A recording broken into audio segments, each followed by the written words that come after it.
বেটা শুনিলে মদিনার কথা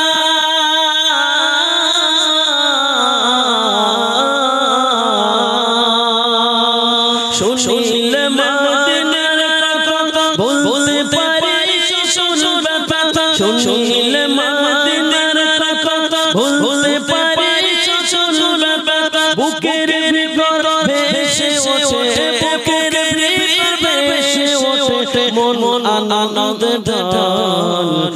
আমি নবীজির পাগল আমি মদিনার পাগল আমি নবীজির পাগল আমি মদিনার পাগল আমার রোগের সকল ঔষধ দয়া নবীর সালাম দরুদ আমার রোগের সকল ঔষধ দয়া নবীর সালাম দরুদ আমার রোগের সকল ঔষধ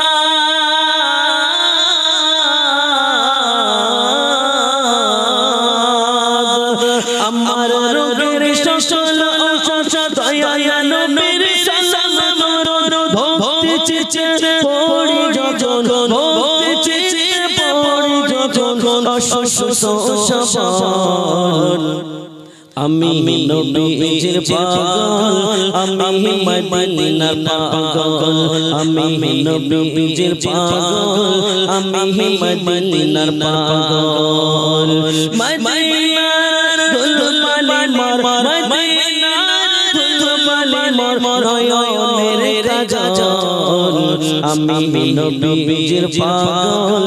আমি মদিনার পাগল আমি নবীজির পাগল আমি মদিনার পাগল আল্লাহুম্মা ও আমার ভাইরা ও সোনার মানিকেরা কান খুলে শুনে দিনে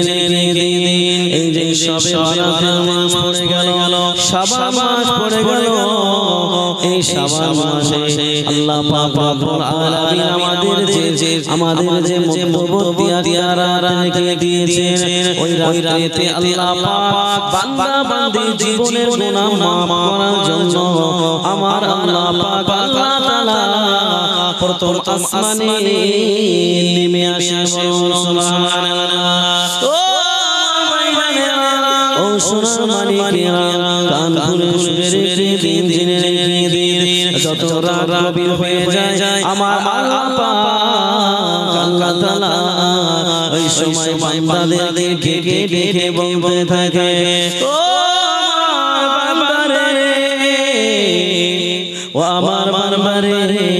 ও আমার বান্দারে তোমরা আমি আল্লাহ আমার কাছে যাও তোমরা কি গুনাহ করেছো আমি আল্লাহ তোমাদের ক্ষমা করার জন্য এসেছি ও আমার বান্দারে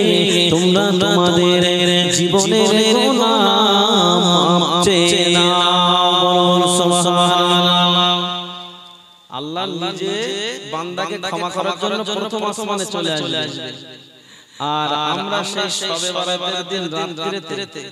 আমল করা তো দূরের কথা আমরা শবে বারাতের দিন রাত্রিতে বিভিন্ন রকমের অনুষ্ঠানে ঘুরতে ব্যস্ত হয়ে যায় ভালো ভালো খেয়ে আমরা ঘুমাতে ব্যস্ত হয়ে যায় কিন্তু সেই শবে বারাতের রাত্রিতে আল্লাহ পাক বান্দাকে ক্ষমা করার জন্য প্রথম আসমানে নেমে আসে ও ও সোনার মানিকেরা আমার আল্লাহ পাক আল্লাহ তাআলা কত দয়াময় দেখুন আমার আল্লাহ পাক আল্লাহ তাআলা বান্দাকে ক্ষমা করার জন্য প্রথম আসমানে চলে আসবে আমার আল্লাহ পাক রব্বুল আলামিন বান্দাকে ক্ষমা করবে কিন্তু আল্লাহ পাক আল্লাহ তাআলা চার থেকে পাঁচ শ্রেণীর মানুষকে আমার আল্লাহ মাফ করবে না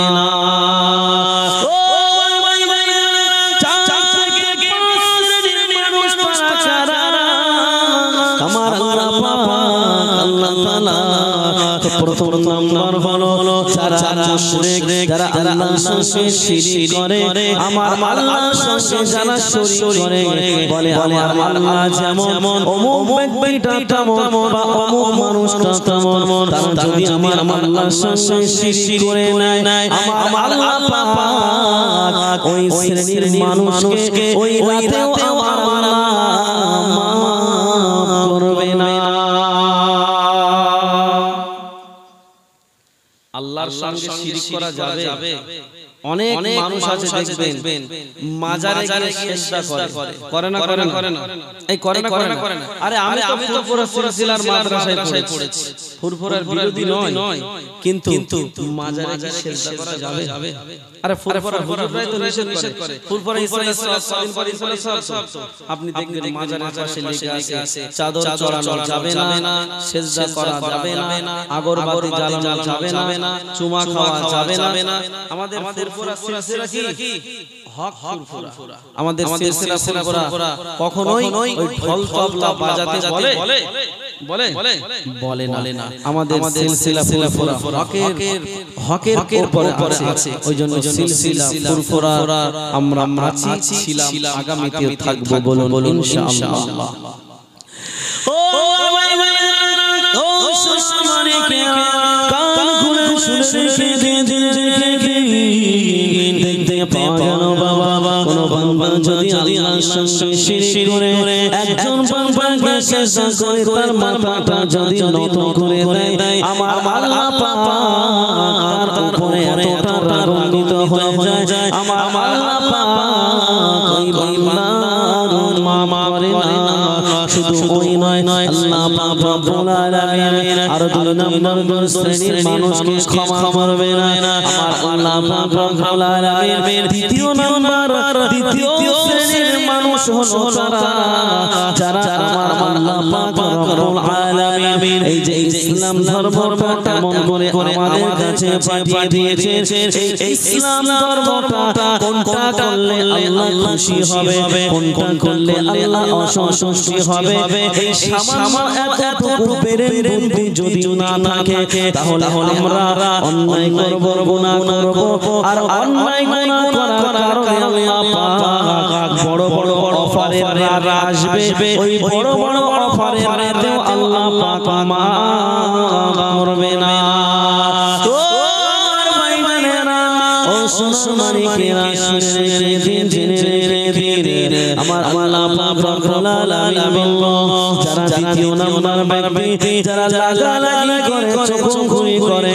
একে অপরের কথার সঙ্গে লাগালাগি করে এই বিপদ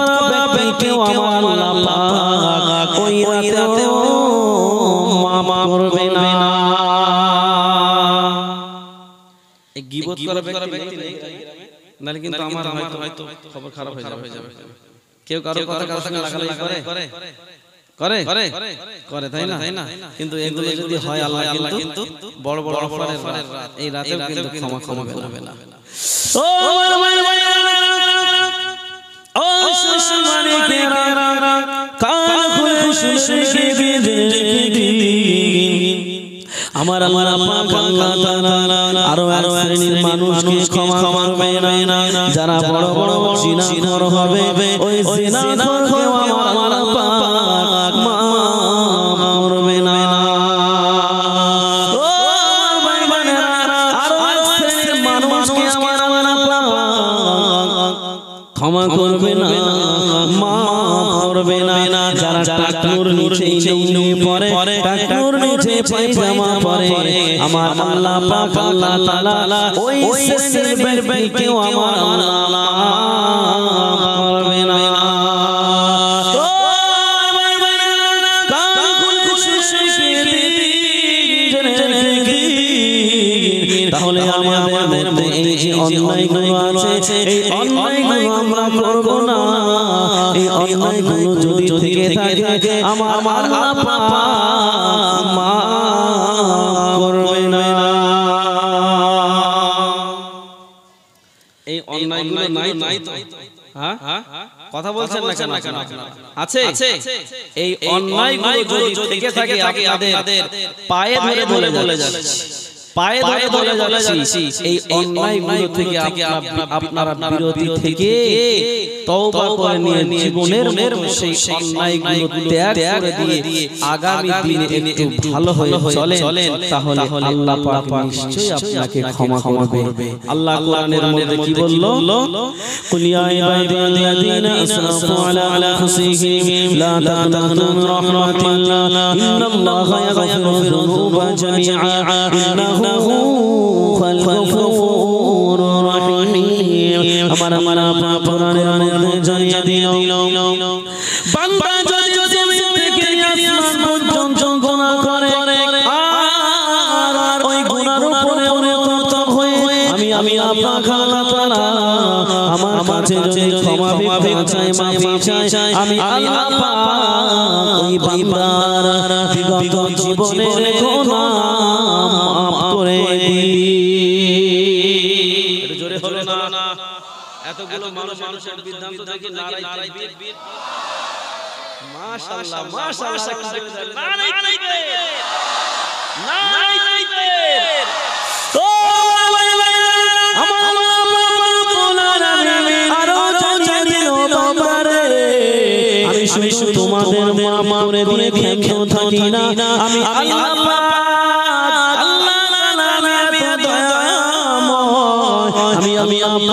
আমি ওই বান্দার জীবনের গুনাহ মাফ করে দিয়ে আমি ওই পরিমাণ জমিন থেকে আসমান সমূহ আমি আল্লাহকে দিয়ে ভরে দিই। আল্লাহ পাক জমিন থেকে আসমান পর্যন্ত যে গুনাহ করেছে